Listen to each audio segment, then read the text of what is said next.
Медер Асанович, мынау азыр слайдта көргөзүңүз смогтун эң бүгүнкү күнү бул кесепети көмүрдөн келип чыгып атат, туурабы? Аз сиз мына ресурстар боюнча, жаратылыш ресурстар боюнча министерстводасыз, сапатсыз көмүр деп айтып кетип атасыз. Сапаттуу көмүр кайсыл жерде бар, сапатсыз сизде маалымат бар да бар, Ошону биздин Бишкектин четинде бар айылдар, четтеги айылдар. Биз каалайбызбы, каалабайбызбы, бүгүн эмки жылдагы, келерки жылдагы көмүр жагат и газ чыгат. Ошону газификацияга өткөрөрдөн мурда биз сапаттуу көмүр менен ошону камсыз кылып берүүгө кандай болот? Ошого кандай карайсыз? Ошого өтсөк. Газ чыкпаган, ошо смог болбогон көмүр барбы бизде? Көмүрдүн сапаты, мен кыскача эле түшүндүрүп кетейин. Биздин республиканын аймагында түндүктө бизде негизги эки кен чыккан жерден пайдаланабыз. Бул Миңкуш менен Кара Кече. Бул Кавакский бассейн деп коет да. Бул бурый угул, күрөң көмүр деп коет. Анын сапаты бир аз ылдый болот да. Таш көмүргө караганда ылдый болот. Биздин Кара Кече менен Миңкушта күлдүүлүгү дейт, зольность бир аз жогорураак, жана аерде күкүрт дагы жогорураак. Башка бизде альтернативдүү түндүктө көмүр кен чыккан жер жок эсе. Түштүктө каменный угольный месторождениялар бар. Ал жакта бир аз сапат жагы дурусураак. Бирок аларда дагы бир исташениялар болуп, бүгүнкү күндө түштүккө дагы ушул Кара Кече Миңкуштан көмүрлөрдү колдоно баштады да. Биз башка бүгүнкү күндө альтернативдүү көмүр кен чыккан жерлерди дагы анын үстүндө иштеп жатабыз. Бирок жалпысынан биз көмүрлөрдү байылтуу саясатын күчөтүүнү максаттап турабыз да. Бул обогат фабрикаларды куруу. Мына бүгүн түштүктө Ош областынын өзүндө эле 5 фабрика курулду. Байылтуучу фабрикалар курулуп, ошолор бүгүн продукцияларын чыгарып сунуштап жатышат. Биздин түндүк аймагыбызда бир дагы байылтуучу фабрика жок. Түшүнүктүү, ошолорду куруш керек да. Не дегенде эл арзанга чуркайт. А эгерде шарттарды түзүп, ошолорду биринчи кезекте ошол фабрикалар куруп беришибиз керек. Биз мына газификацияга өткөнгө убакыт керек. Быйыл бир жылдын ичинде эле баары өтө албайбыз да, туурабы?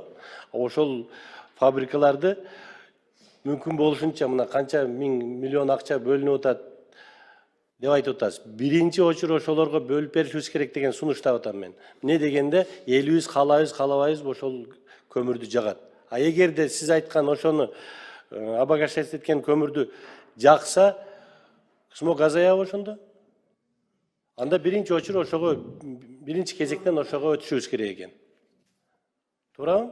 Туура айтасыз. Биз өзүбүздө газдын запасы аз болгондуктан элдин баарын газификация кылуу бул мүмкүн эмес. Ошондуктан биз альтернатива катары биз байылтуу фабрикаларды көбөйтүүнү саясатын күчөткөнгө аракет кылып атабыз. Быйылкыга ашырыш керек да саясатын. Эки Кара Кечеге, Миңкушка бирден эки чоң фабриканы курууну үстүндө иштеп жатышат. Кара Кечедеги эң чоң көмүр кендин лицензиясы бүгүн ГП Кыргыз көмүрдө. Ал эми Миңкуштагы Агулак эң чоң месторождение бул Бишкек мэриясындагы компания, Стройстон компаниясында. Ушул эки ишканага биз талаптарды коюп атабыз.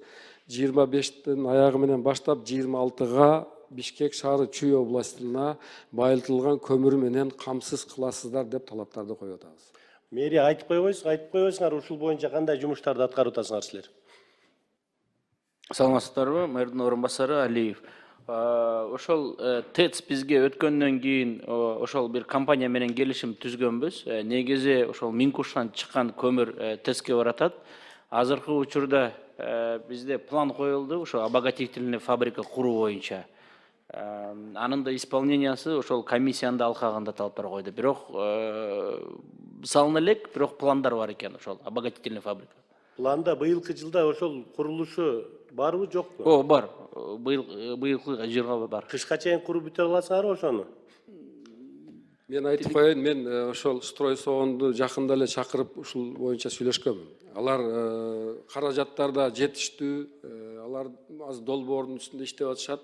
Быйыл күзгө баштайбыз деди. Быйылкы жылытуу сезонуна үлгүрбөйт.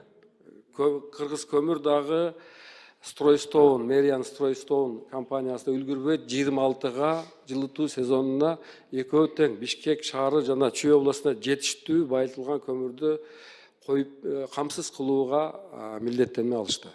Азыр айтып кеттиңиз да, мынау канча смогтун канча пайызы ушу 40%. Дедиңиз 40%, 40% өтө жогору. Ошого биринчи кезекте көмүрдүн сапатын оңдошубуз керек экен.